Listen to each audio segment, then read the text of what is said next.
नमस्कार।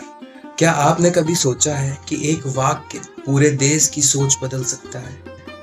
स्वराज मेरा जन्म सिद्ध अधिकार है और मैं इसे लेकर रहूंगा। यह केवल एक नारा नहीं था, यह उस समय के करोड़ों भारतीयों के मन में दबे हुए आत्मसम्मान की आवाज थी और यह आवाज थी लोकमान्य बाल गंगाधर तिलक की।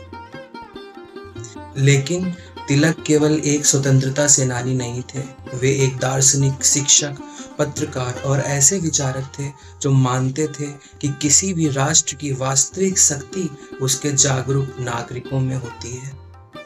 आज हम केवल उनके जीवन की घटनाओं को नहीं जानेंगे, बल्कि यह समझने की कोशिश करेंगे कि उनका दर्शन आज भी हमारे लिए क्यों प्रासंगिक है।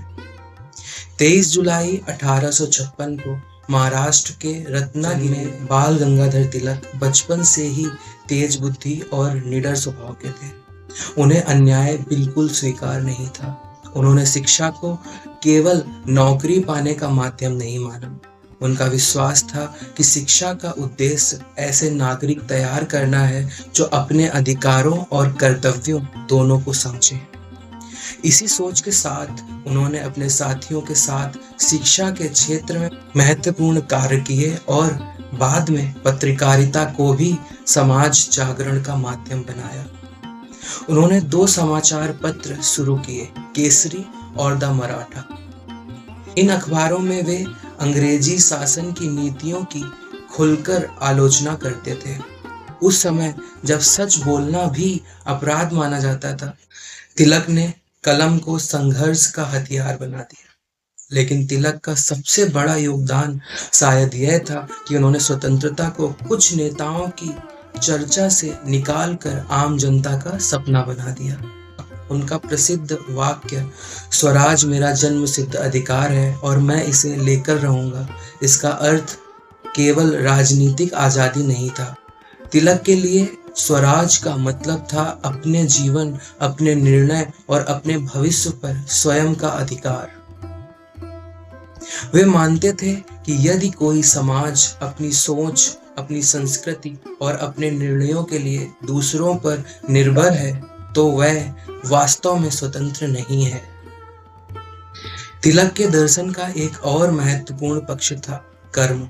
जब उन्हें जेल भेजा गया, तब उन्होंने गीता रहस्य की रचना की। इस पुस्तक में उन्होंने भगवत गीता की ऐसी व्याख्या प्रस्तुत की जिसमें उन्होंने निष्क्रियता नहीं बल्कि कर्तव्य और कर्म योग पर बल दिया। उनके अनुसार जीवन का उद्देश्य केवल आध्यात्मिक मुक्ति नहीं बल्कि समाज के प्रति अपने दायित्वों का ईमानदारी से पालन करना भी है। वे मानते थे कि यदि अन्याय के सामने हम केवल मौन रहें तो वह भी एक प्रकार का अन्याय है।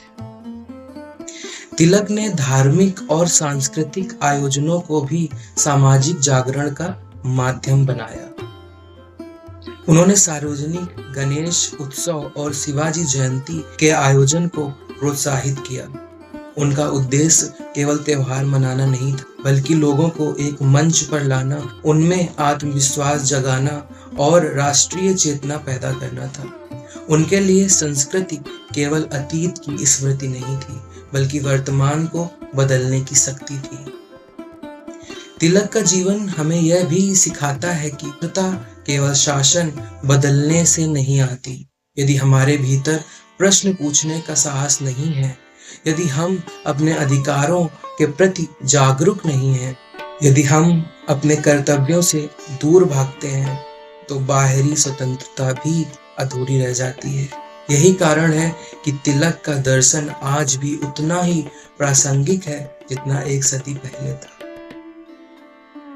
आज जब हम स्वतंत्र भारत में रहते हैं, हमें फिर से यह प्रश्न पूछने की आवश्यकता है, क्या स्वराज केवल राजनीतिक आजादी है या फिर यह अपने विचारों की स्वतंत्रता, जिम्मेदारी से निर्णय लेने की क्षमता और समाज के प्रति अपने कर्तव्य को निभाने का साहस भी है।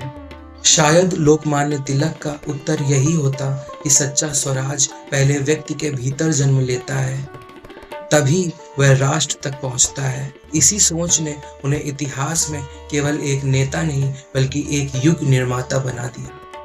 अगर आपको यह वीडियो पसंद आया हो और आप इतिहास, साहित्य, विचारों की ऐसी ही गहरी चर्चाएं देखना चाहते हैं तो channel Adarsh in the archives को जरूर सब्सक्राइब करें, वीडियो को लाइक करें और अपने विचारों को कमेंट में लिखना ना भूलें।